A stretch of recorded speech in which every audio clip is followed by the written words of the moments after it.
ঈদ মানেই আনন্দ, ঈদ মানেই খুশি। পঞ্চগড়ের বোদায় শিশু শিক্ষার্থীদের জন্য ঈদের নতুন পোশাক জামা উপহার দিয়েছে শিশু স্বর্গ ফাউন্ডেশন। আজ মঙ্গলবার 25 মার্চ দুপুরে জেলার বোদা উপজেলার ব্যাংহারি ইউনিয়নের বোয়ালমারি এলাকার তেপুকুরিয়া অফিস চত্বরে শিশু স্বর্গ ফাউন্ডেশনের উদ্যোগে 8টি সরকারি প্রাথমিক বিদ্যালয়ে 500 শিশু শিক্ষার্থীদের মাঝে এই ঈদ উপহার পোশাক বিতরণ করা হয়। অনুষ্ঠানে বোদা উপজেলার 8টি সরকারি প্রাথমিক বিদ্যালয়ের 500 শিশু শিক্ষার্থীর হাতে ঈদ উপহার জামা তুলে দেন অনুষ্ঠানের প্রধান অতিথি অতিরিক্ত police super SM. Shafiqul Islam. এ সময় শিশু স্বর্গ ফাউন্ডেশনের প্রতিষ্ঠাতা কবির আহমেদ আকন্দ এর সভাপতিত্বে বক্তব্য রাখেন।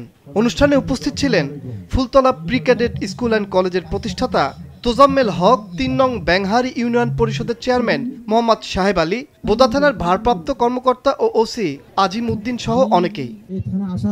মাছরাঙ্গা নিউজ ডেস্ক। সবাই পিছনে